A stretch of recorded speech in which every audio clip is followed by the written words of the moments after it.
Okay.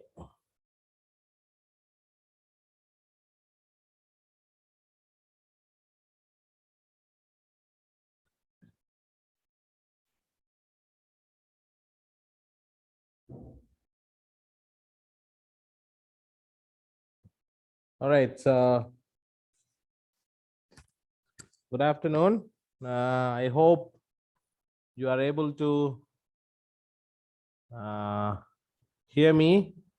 Right. So this time we don't have a video thing. Right. So let me check.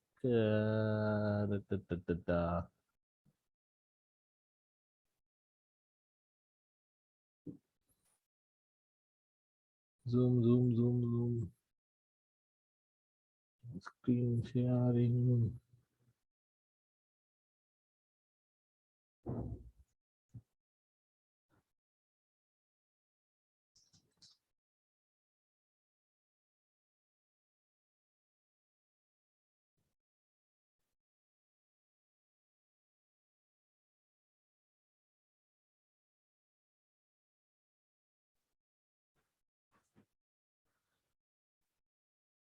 Okay. Give me a minute. Uh,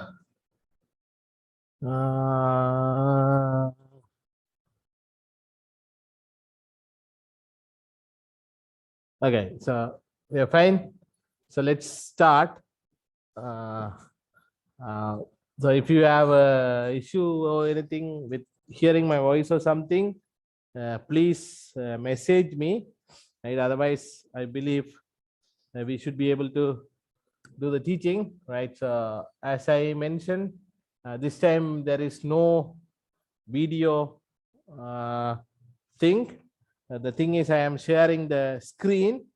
So whatever I am writing on the screen, you should be able to see it, right? Say for example, now I am writing X, Y, Z capital letters. So hopefully you all should be able to see the screen, and on your screen you should be able to see the letters X, Y, and Z. And if you did not see that letter, so if there is an issue, then please let me know. Otherwise, we will continue. Right. So let me go into the chapters of what we are doing. Okay. So last time we talked about Cauchy sequence, right? So this is what we did.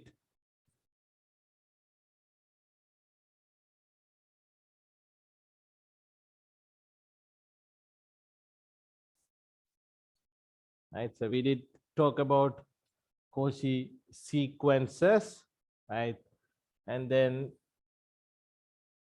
we define what do we mean by a sequence is Cauchy, and then we see that uh, every Cauchy sequence is bounded. We prove that results, and then we see an example which says that, or which shows you that not necessarily all bounded sequences are Cauchy, right? So there you see a sequence -1 to the power n, that is a bounded sequence, but you see that it is not Cauchy, right? So now we talk about convergence, right? So that convergence thing is called, let us write this as a theorem. This is called Cauchy criterion.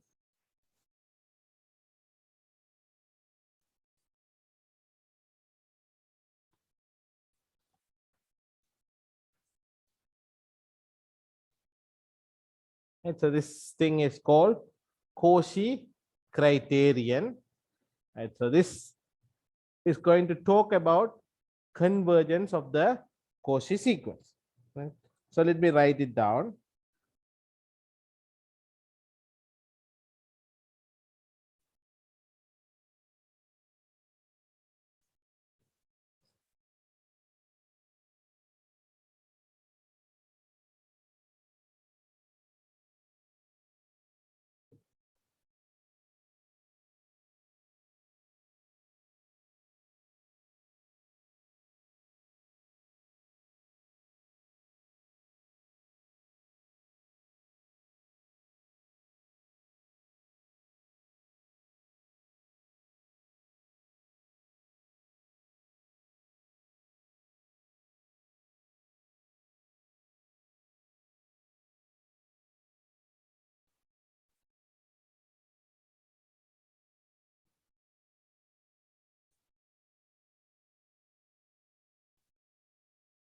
Okay, so this is the Cauchy criterion for the convergence, right?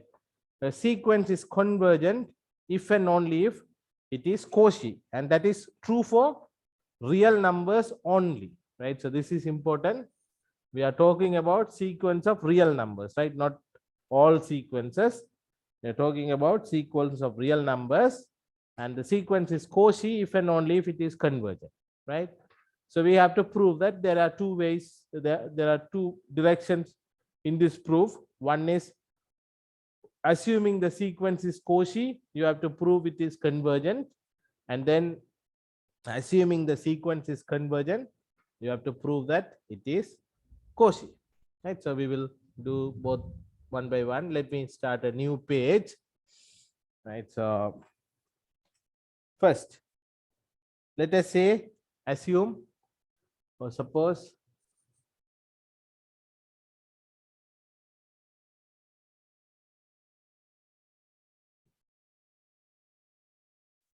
okay, let me take xn is convergent, right?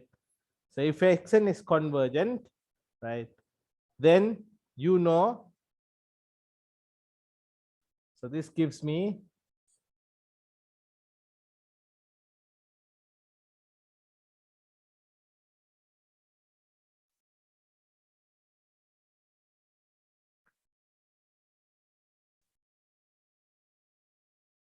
if the sequence is convergent, then obviously you know the limit of the sequence exists, right? So the sequence has a limit. So let us say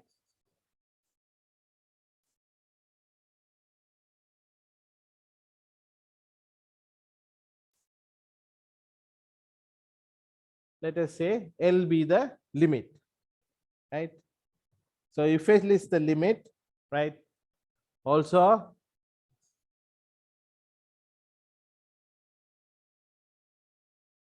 let us take epsilon be positive, right? So that is because you know the definition of convergence has to do with some epsilon positive.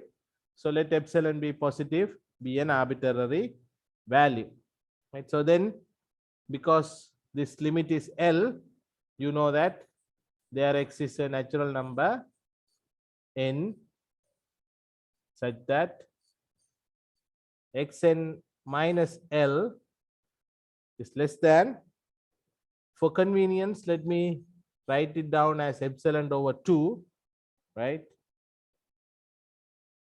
For all n bigger than n, right? You know, it is in definition, we write less than epsilon, but you can always write epsilon over 2 as well, right? Then you know that if you want to show something is Cauchy, right?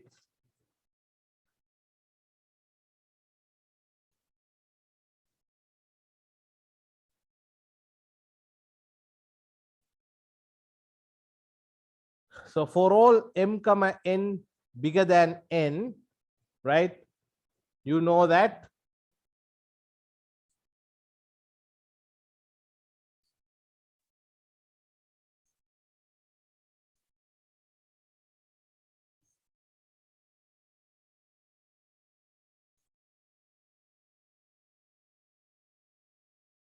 right? So you know that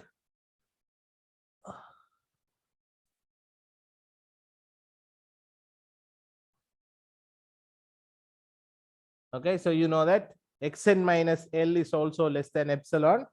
At the same time, xm minus L is also less than epsilon, right? So you all know that, right? So once you know this, then we can try to develop the definition for Cauchy sequence, because in definition of Cauchy sequence, you should have an epsilon, which you have here.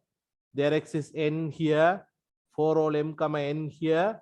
So all you need to do is you need to find xm minus xl or xn minus xm, right? So that is what you have to do. Then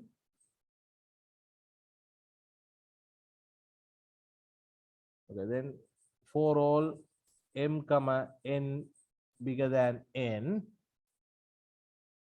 Oops.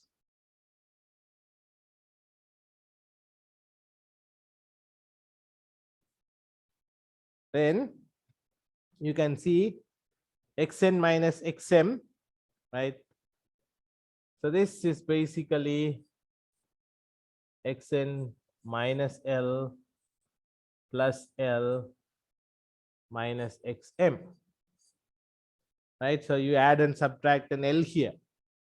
Then you can apply triangle inequality to get this is xn minus L and this is plus xm minus L, right? So by triangle inequality, you can see that xn minus this is less or equal to xn minus L plus xm minus L. But from the previous page, we see that this one is less than epsilon over 2 and this one is also less than epsilon over 2. So that's basically epsilon. So what you have, for every epsilon positive,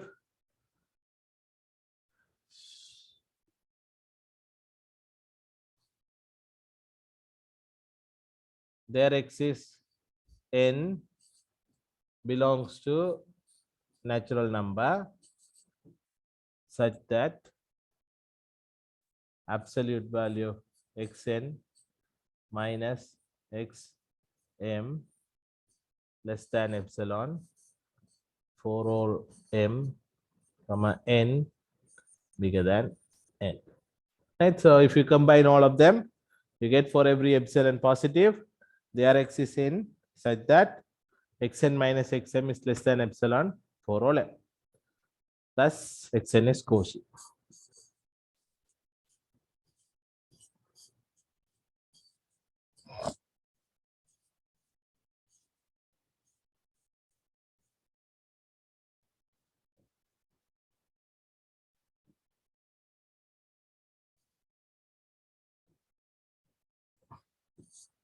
So xn is Cauchy, right? So one side you proved every convergent sequence is Cauchy, right? So that part we proved here. Now we have to prove the other way around, right? Every Cauchy sequence of real number is convergent. That is what you have to prove now. So let's start with that assumption. A new page.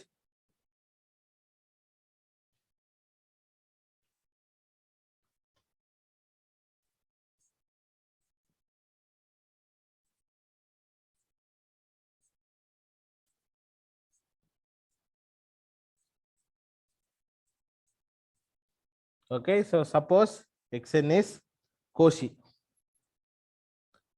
right? So xn is Cauchy. So if xn is Cauchy, we did the results earlier, right? Every Cauchy sequence is bounded. In the last class, we proved that every Cauchy sequence is bounded. So this gives us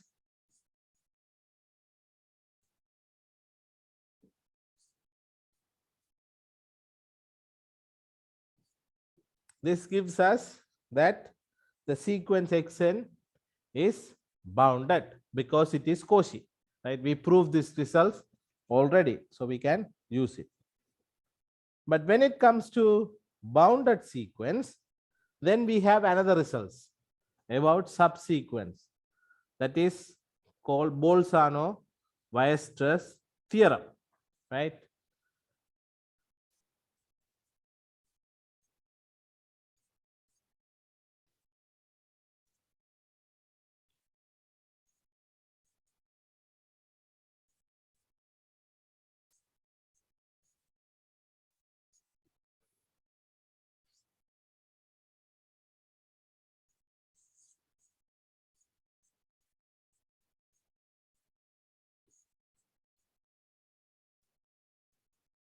By Bolzano-Weierstrass theorem, it says if the sequence of real number is bounded, then it will have a convergent subsequence.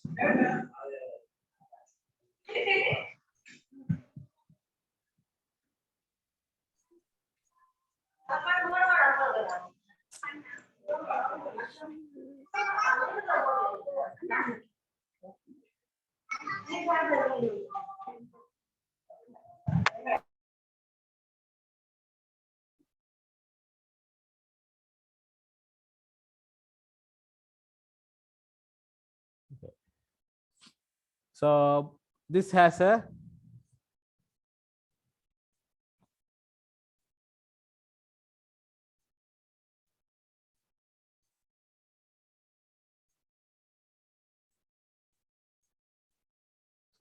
convergent subsequence, because we already proved this Bolzano-Weierstrass theorem that says if you have a bounded sequence, then it will have a bounded sequence of real numbers, then it will have a convergent subsequence, right? So let's say that subsequence, we denote it by XNR, right? And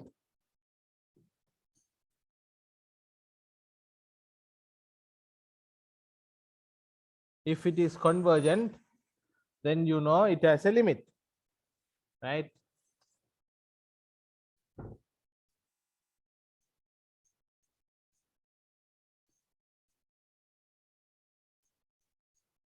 So let us say L is the limit of the convergent subsequence, right? Not the sequence, but the subsequence. Let us say L is the limit. If L is the limit, then okay, let me go to the new page. Right, L is the limit. So you know there X is a capital R, belongs to natural number such that X n R minus L is less than epsilon for all R bigger than capital R. That is the definition for limit of the subsequence Xn R is L. Okay. So because this limit is L, we say their X is R such that for all R bigger than that, this thing has a limit. Okay. So now we have already know that Xn is Cauchy, right?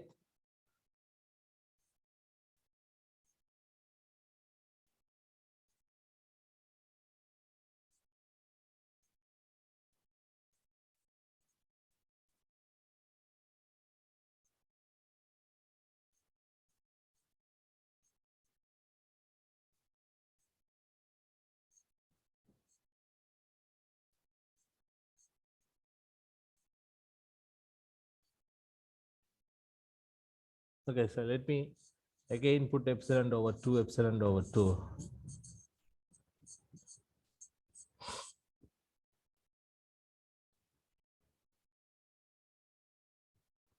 Shit.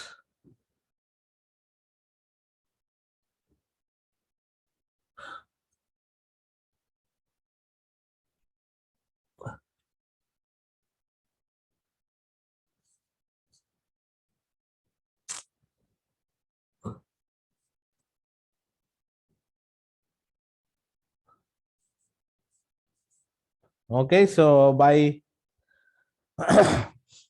the definition of Cauchy sequence, you know that for every epsilon positive, their X is n belongs to natural number such that Xn minus Xm is less than epsilon over 2 for all m comma n bigger than n. So what you do is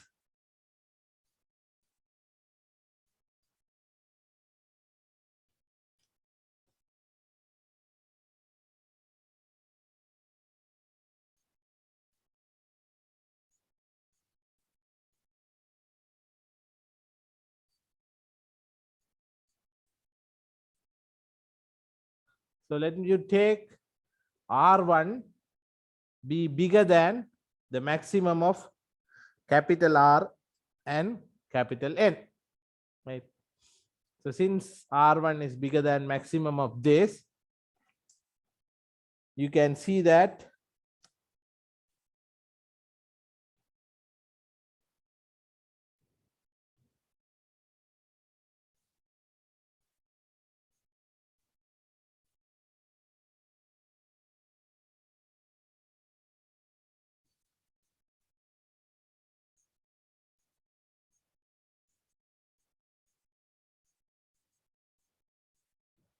so because R1 is basically bigger than the maximum of R comma N. Obviously, R1 is bigger than R, right? At the same time, I gave you as an exercise to show that NR1 is bigger or equal to R1, right? So in this case,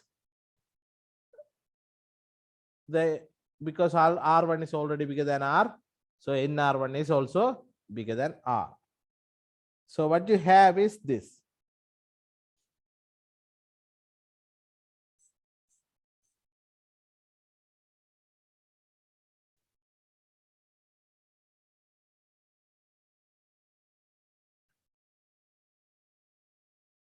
Okay, sorry.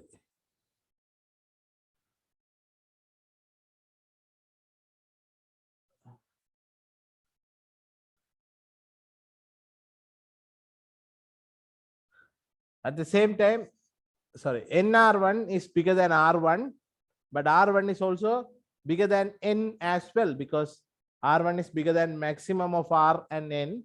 So it's obviously bigger than R and bigger than N as well. So R1 is bigger than R and NR1 is bigger than N, right? So then that means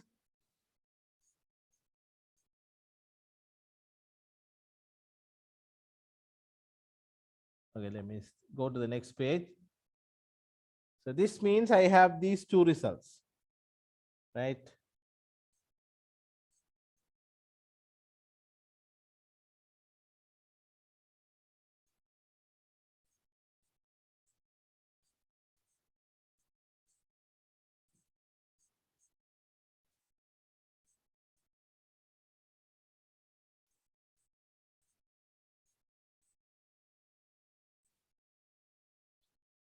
Right?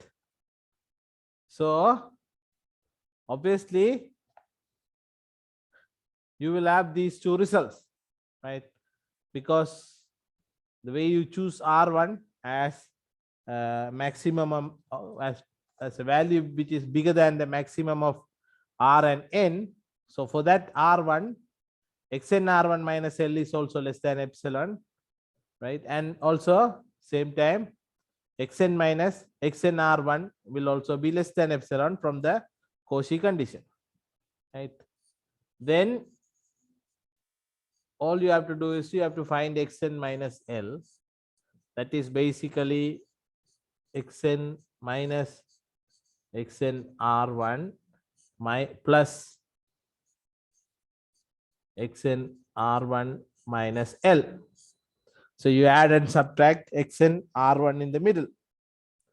Then you can apply triangle inequality. So xn minus xn R1 plus xn R1 minus L. So that's basically less than epsilon over 2 plus epsilon over 2, which is epsilon. So you have their xn belongs to natural number such that xn minus L is less than epsilon. So this gives us, right?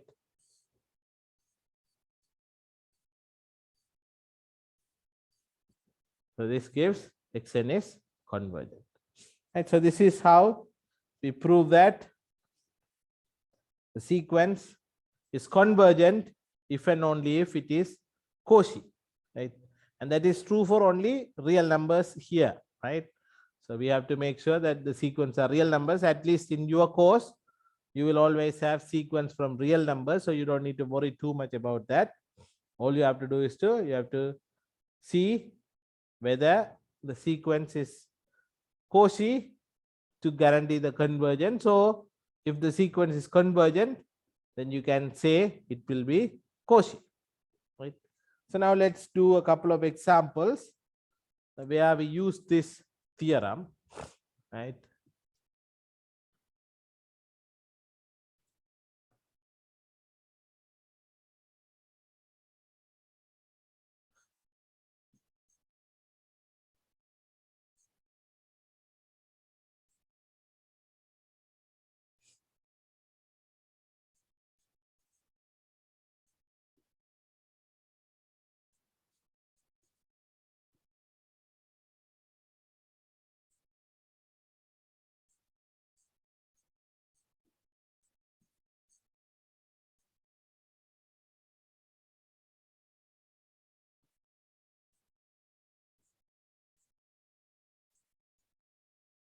Okay, so here is a sequence. Xn, the nth term is given like this, right? So you know that x1 is 1, x2 is 1 plus half, x3 is 1 plus 1, 1 over 2 plus 1 over 3, x4 is 1 plus 1 over 2 plus 1 over 3 plus 1 over 4. So it will be the terms like that, right? So x1, x2, x3, all of them will follow this kind of a form, right? Xn, nth term will be the sum of 1 plus 1 over 2 all the way up to 1 over n, right? So we have to show that the sequence is not convergent. So now because we have a theorem which says Cauchy if and only if convergent, right? So if we show that the sequence is not Cauchy, then it is enough to show that it is not convergent, right? So let's do that way, right?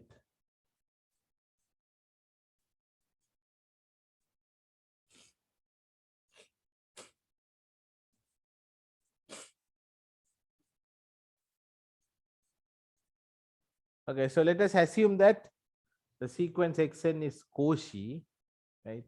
And then if you get a contradiction, you are done, right? So you assume that the sequence is Cauchy. So if it is Cauchy, right, you see that, let me write it down directly. X1, n1 belongs to natural number such that xn minus xm is less than, oh, sorry.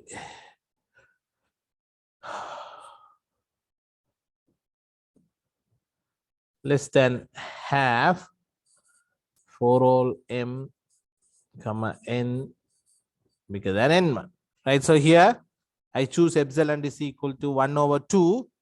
So obviously there will be a n1, right? Such that for all m comma n bigger than n1, the sequence will the Cauchy condition xn minus xm is less than 1/2, right? So in place of epsilon, I am using 1 over 2, right?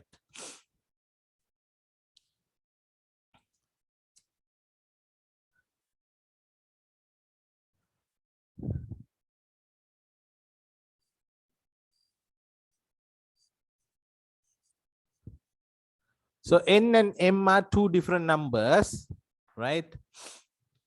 So n and m are two different numbers. So what you can do is you can take n greater than m. So let me write it this way. I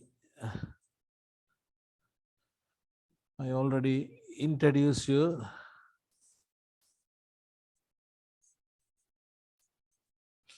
So without loss of generality, let us take m is smaller than n, right? Or n is bigger than m. So in that case, you see that xn minus xm, xn is 1 upon 2, 1 upon 1 plus 1 upon 2 plus all the way up to 1 upon n. And xm is 1 plus 1 upon 2 plus all the way up to 1 upon m. And m is smaller, so you will have certain numbers left. So that means there x is n1 belongs to natural number such that if you take this value, you will have 1 over m plus 1 plus 1 over m plus 2 plus all the way up to 1 over n is less than half for all m comma n bigger than n1, right? So if you take m bigger than, sorry, n bigger than m, right? So you will end up with the terms 1 upon m plus 1, 1 upon m plus 2, all the way up to 1 upon n. Sum of that absolute value is less than 1 over 2, right?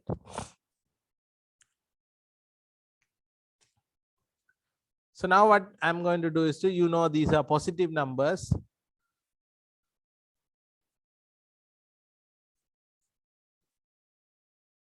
So let me take n is equal to 2m because n should be a number bigger than m. So you can obviously take it as 2m. So if you do that, then you can see that you don't need to have absolute value anymore because all of them are positive numbers. So I am dropping the absolute value. 1 upon m plus 1 plus 1 upon m plus 2 plus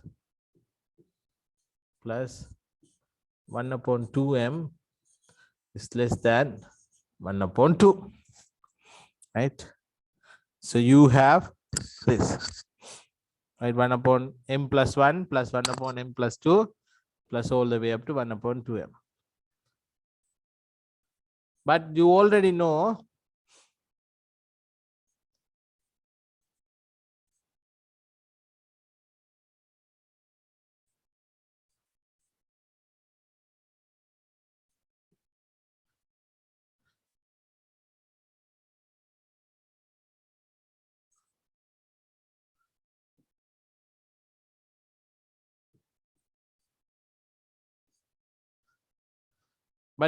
that 1 upon 2m is smaller than 1 upon m plus 1. 1 upon m 2m is smaller than 1 upon m plus 2. 1 upon 2m is smaller than m plus 3. And all the way up to 1 upon 2m is smaller than 1 upon 2m minus 1. Right? So you all know that this is true. Right? So 1 upon 2m is smaller than 1 upon m plus 1, 1 upon m plus 2, 1 upon m plus 3, all the way down. So if you apply that there, right? So this gives 1 upon 2m plus 1 upon 2m plus dot dot dot plus 1 upon 2m is less than 1 upon 2. So there are m terms because m plus 1, m plus 2, all the way up to 2m. So there are m terms there. Right? So there are m terms there. So if you check how many terms are there here, you can see there are m terms, right? If there are m terms, when you sum this, you get 1 upon 2 is less than 1 upon 2. Right? Here 1 upon 2m plus 1 upon 2m plus 1 upon 2m all the way up to 1 upon 2m is basically m over 2m, that is 1 over 2. And you get that is strictly less than 1 upon 2. And that is not possible. Right? So this is a contradiction. If this is a contradiction, what we assumed is wrong. So the sequence is not Cauchy.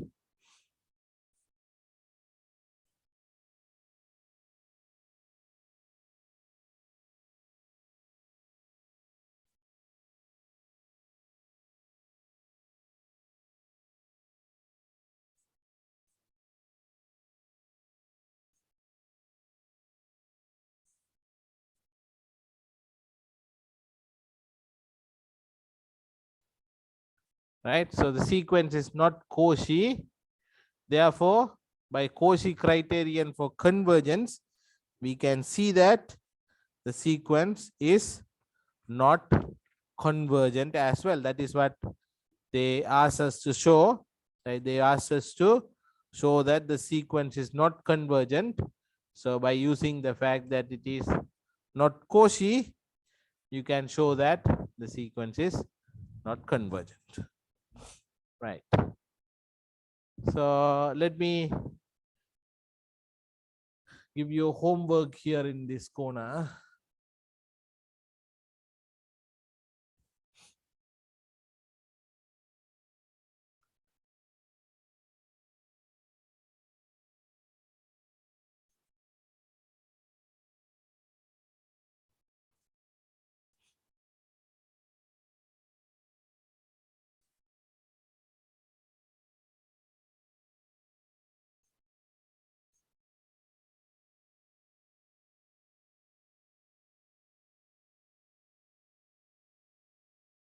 right? So as a homework,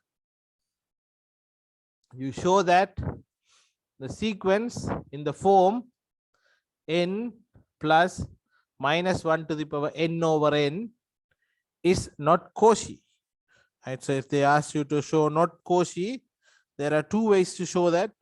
You can directly show that it is not Cauchy, right?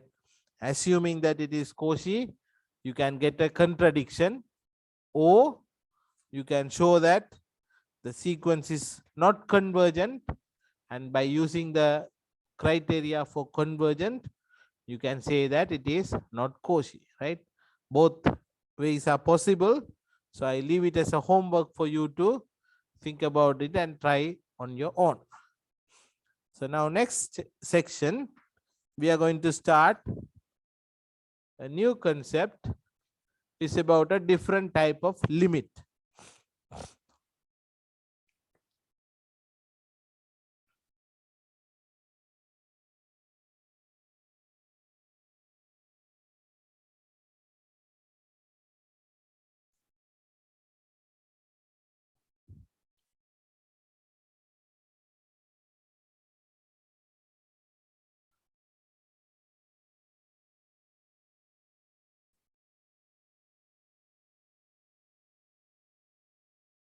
Okay, so this is about upper limit and lower limit, right?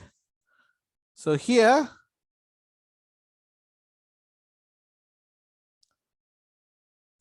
there may be sequences which may not have limit, right? Because at the beginning of this course we talk about limits of the sequences, right? And then we see that there are sequences that does not has a limit, right? So that means the sequences may does not have a limit, means, right? So by using whatever we studied earlier, by the definition of limit or something, we were not able to show that the limit exists finitely. But somehow for those cases, for some of those cases as well, we should be able to see some kind of a limit, right? That means limit from one direction at least, right? So those kind of limits are called upper limits and lower limits, right? So let me define that. So first,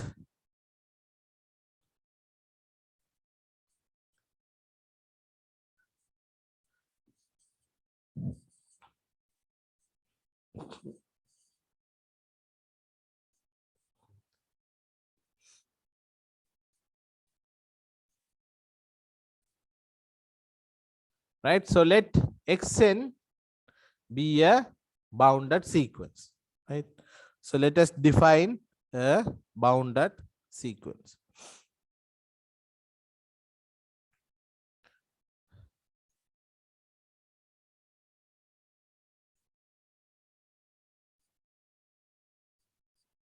So now let us define a set, right?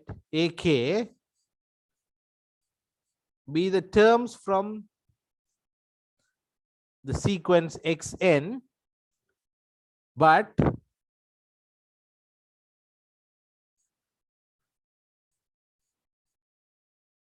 after certain term K, right? It is a bounded sequence, but we take a subset or set AK after the set contains elements after certain number. So A1 is basically x1, x2, x3, x4, x5. A2 is x2, x3, x4, x5, x6. A3 is x3, x4, x5. So that is how you define the sets, right? So clearly, so by the definition of this, you know that A1 is a bigger set, A2 is a subset of A1, A3 is a subset of 2, right? So actually AK plus 1 is a subset of AK, right? By the definition of set AK, you can see that the current set is a subset of the previous set, or AK plus 1 is basically a subset of AK, right? And Xn is a bounded sequence. So absolute value of Xn is less than M for all M. So every element in the set AK is bounded, right? So that means and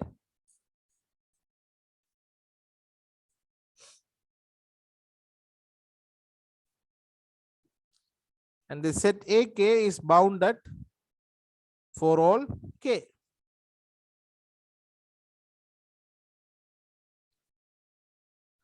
So for any K, you know that the sets are following a certain order, right? One is contained in the other. At the same time, the sets are bounded as well. So now what we are doing is we are generating a new sequence of sets that are actually following a certain order according to the containment of the set in one another, and also it is bounded. So this brought us back to first chapter, completeness property, right? So you have a bounded set, right? So then obviously it will have supremum and infimum, right? So you all know that.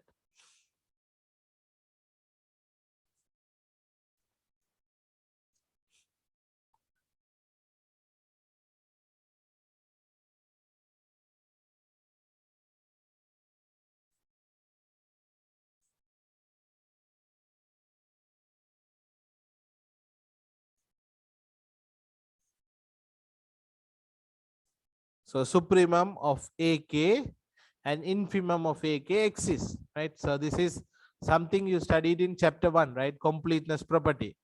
If it is a bounded set, then it has a supremum and infimum, right? So let's name them.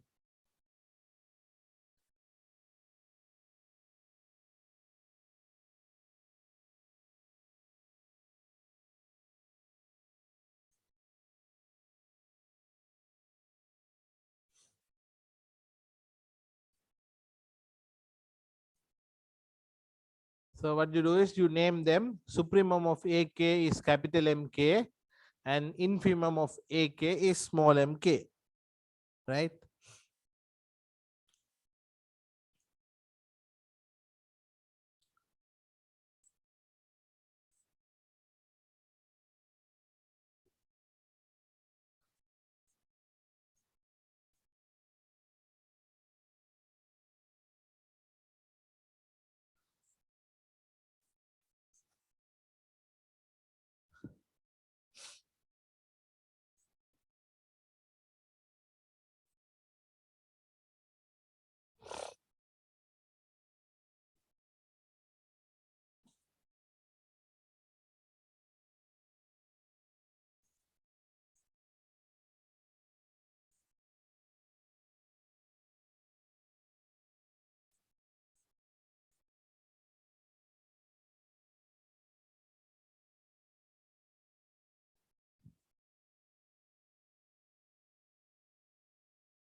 Right?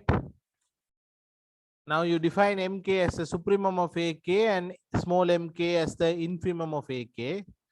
But you see that the sets are getting smaller and smaller, right? AK plus 1 is smaller than AK. AK plus 2 is smaller than AK plus 1, right? So because of that order property we have in those sets, you can see that the sets are getting smaller and smaller. And if the set is getting smaller and smaller, you can see that supremum is getting smaller and smaller, but the infimum is getting bigger and bigger, right? Because when you shrink the set, the supremum gets smaller and infimum get larger. So that means the sequence of supremums, right? because supremums are real numbers. So basically MK is a sequence of real numbers again. And those sequences, that sequence of supremums is actually a decreasing sequence. At the same time, sequence of infimums of the set AK is an increasing sequence. So you have two types of sequences, increasing sequence and decreasing sequence, right? So at the same time, right, because xn is bounded, right, clearly xn is bounded, so mk's are bounded, right, small mk is bounded as well.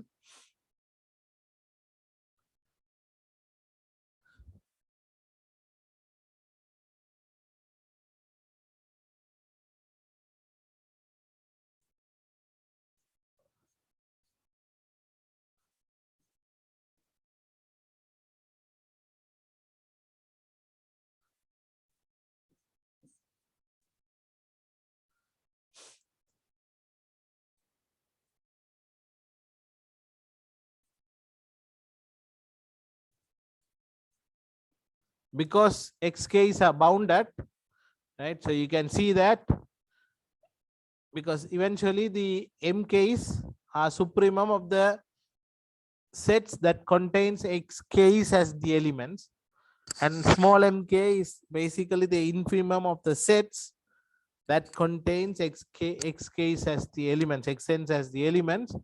So obviously if they are bounded, the sequence of supremums which is decreasing will be bounded below, and then the sequence of infimums that will be increasing will also bounded above. So if this has a, when you have a in decreasing sequence bounded below, then that sequence has a limit, and increasing sequence bounded above will also have a limit, right?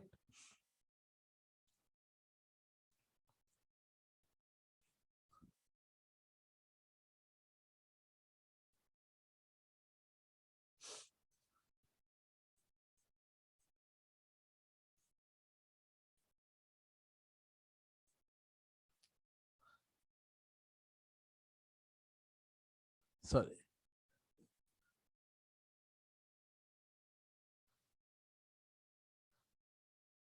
So this gives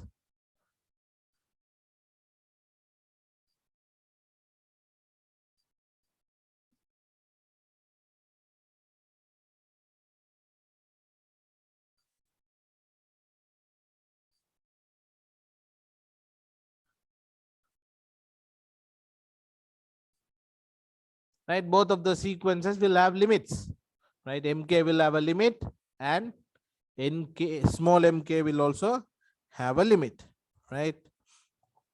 So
okay, so what you do here is, right, so you take a bounded sequence, right, and then from that bounded sequence you generate sets, right, that contains at least one less element than the previous set, right? So then because the sets are bounded, you take the supremum and infimum of each set, and in that way you form a sequence of supremums and sequence of infimums, right?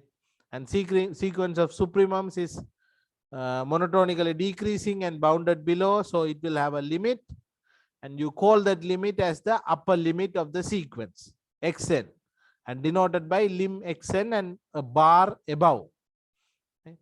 And then you take the sequence of infimums, and those are increasing sequences bounded above, so they will have a limit, and that limit you call it lower limit of the sequence xn, and you denote it by limit xn and a bar on the bottom, right? So this is how we define upper limit and lower limit of a sequence, right? So this is how we define upper limit and lower limit of the sequence. So I'm going to stop with this definition, right? In the next class on Monday, I will show you how to compute the upper limit and lower limit of the sequences, and then we will see a couple of related results from the upper limit and lower limit as well, and then also we have to see how we can relate the upper limit and lower limit with the sequence as well, the limit of the sequence as well, right? So with that information, I am going to stop here, and we will continue from here on Monday 8 o'clock, right? So I will stop here.